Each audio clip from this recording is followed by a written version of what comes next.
Fala galera, tudo bem com vocês? Professor Fernando de Educação Física aqui. E hoje a gente vai conversar sobre o tema do nosso projeto, Luta não é briga. Para falar desse tema, a gente vai conversar sobre essas duas palavrinhas que estão na nossa afirmação, luta e briga. Essas palavras, pessoal, elas podem ter diferentes significados dependendo do contexto em que elas se encontram. Se a gente pensar no contexto atual, a gente pode usar a palavra luta para falar sobre o coronavírus, por exemplo.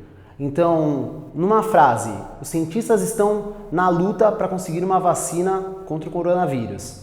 Essa palavra, nesse contexto, ela vai ter um significado de que eles estão batalhando, que eles estão dando o máximo para conseguir essa vacina. Se a gente pensar na palavra briga, num contexto bem parecido, vamos supor, alguns funcionários do metrô estão na briga por direitos melhores no trabalho.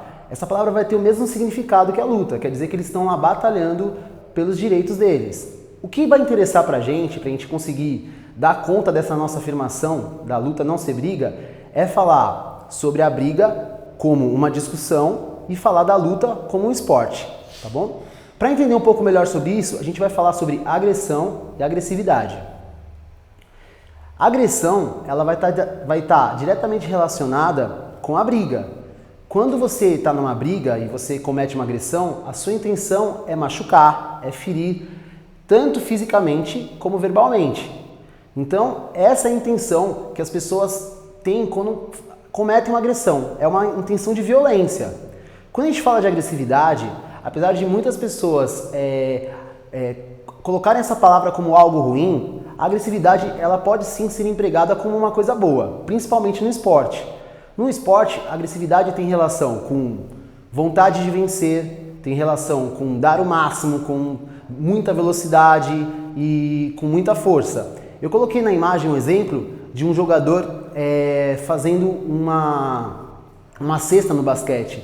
E aí ele está dando o máximo dele para conseguir enterrar a bola. Então ele tem que ter muita força, muita velocidade e aí ele vai estar usando automaticamente, muita agressividade. No contexto de trabalho, as pessoas também, às vezes quando tem que dar conta de muito trabalho num dia, elas usam dessa agressividade. Então a gente não pode falar que é uma coisa ruim. E essas duas condições, agressão e agressividade, elas conseguem ajudar a gente a comprovar a nossa afirmação. Nem sempre as coisas foram assim. Se a gente pensar de como surgiram as lutas, aí naquela época a coisa era diferente. Por quê? Porque lá na pré-história, quando começou a surgir os primeiros indícios de algum tipo de luta, a luta era por causa da sobrevivência. Então, os homens brigavam tanto por alimento como por abrigo. E aí sim, não dá pra gente falar que era uma luta esporte, uma luta que eles queriam vencer. Eles tinham que derrotar o adversário ali para sobreviver realmente. Mais lá na frente, as lutas começaram a ser inseridas nas guerras. E assim, foi daí que surgiu o termo artes marciais, que também era conhecido como arte da guerra. E assim, alguns países, por ter um poder menor com relação às armas, eles treinavam seus soldados com as artes marciais para que eles fossem mais fortes, E isso fazia muita diferença. E lá na frente, só lá na frente, nos jogos da antiga Grécia, que as lutas começaram a aparecer, lembrando um pouco essas lutas que a gente tem hoje em dia. Então, lá nos jogos da Grécia Antiga, as lutas eram entre dois homens e aí vencia quem tinha mais força e quem tinha mais técnica. Falando sobre todo esse contexto, agora a gente vai falar um pouquinho da influência no gênero. Todo esse contexto histórico influenciou direto para que hoje em dia as mulheres tivessem algumas dificuldades para viver da luta, como uma profissão. Por quê? Porque tanto nas guerras como lá na Grécia Antiga, as mulheres elas não podiam lutar, elas eram proibidas de lutar. E a gente tem que pensar que isso influenciou diretamente, porque elas foram inseridas nessa prática, nessa atividade física, muito depois do que os homens. E assim, em 2017, algumas lutadoras do UFC se reuniram para lutar por direitos iguais no UFC, porque os salários delas eram bem inferiores aos salários dos homens. Para entender um pouquinho melhor isso agora, a gente vai falar sobre cultura.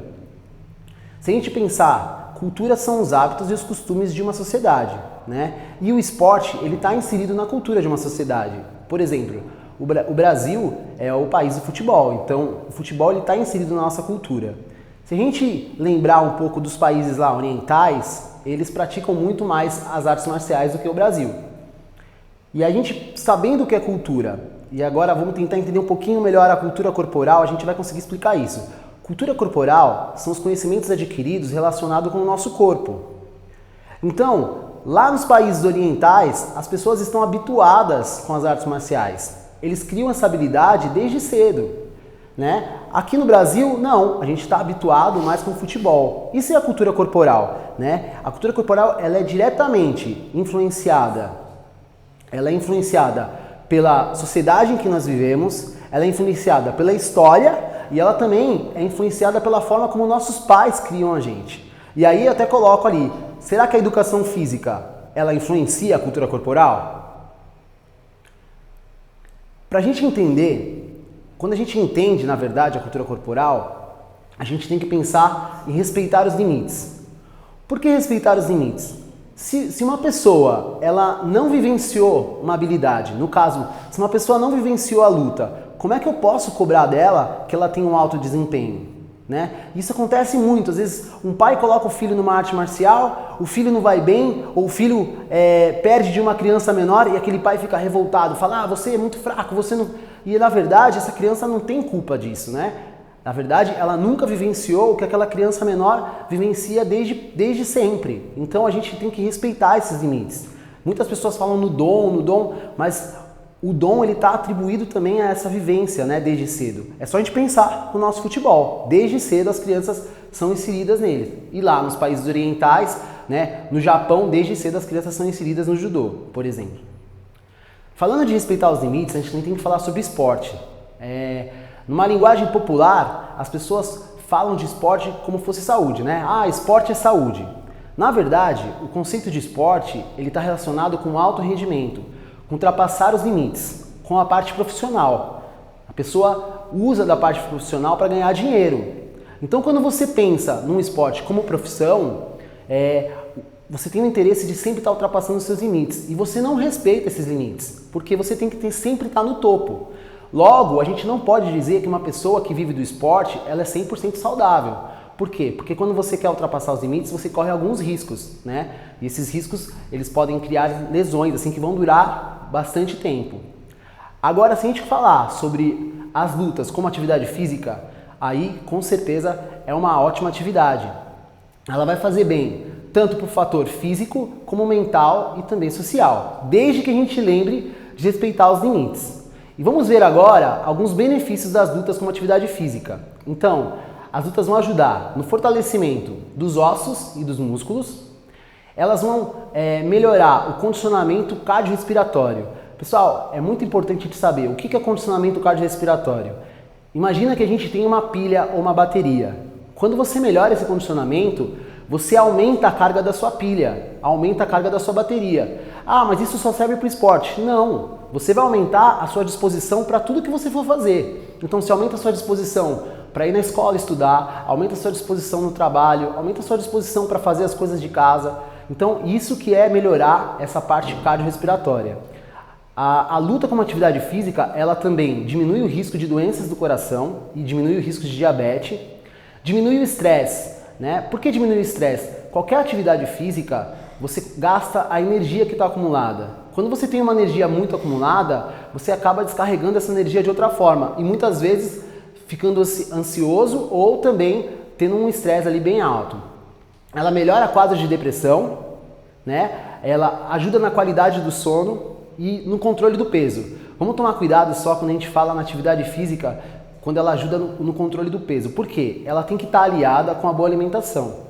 Não adianta nada você praticar atividade física e não ter uma boa alimentação. E a outra coisa é que ela aumenta a expectativa de vida. Então, a pessoa que pratica atividade física regularmente, ela vai viver mais, pessoal.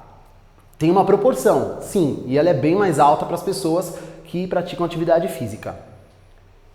Agora vamos falar sobre defesa pessoal. É muito comum as pessoas hoje em dia buscarem a prática das artes marciais pensando em defesa pessoal. Mas vamos tomar cuidado. Quando você pratica uma arte marcial, você se torna uma pessoa diferente para a sociedade. Você se torna uma arma branca, porque você tem um conhecimento que outras pessoas não têm. Então a gente tem que tomar muito cuidado, porque vamos supor, você se envolve numa briga, você pode receber punições severas pelo fato de você não ser considerado normal. Você aprendeu golpes e coisas que você pode machucar as pessoas. Então tome cuidado com isso.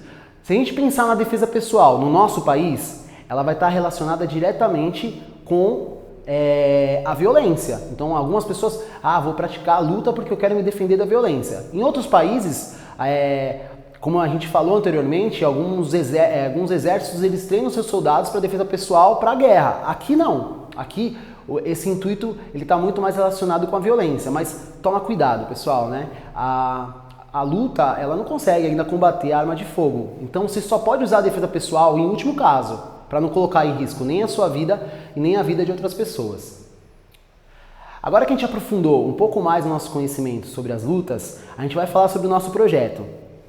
Em nosso projeto, a gente vai criar um guia de algumas lutas, né? Aproximadamente 7, 8 lutas. Então a gente vai criar um perfil no Instagram, onde a gente vai colocar informações dessas artes marciais. Então a gente vai colocar lá o contexto histórico, a relação dessa arte marcial com o nosso país, com o Brasil.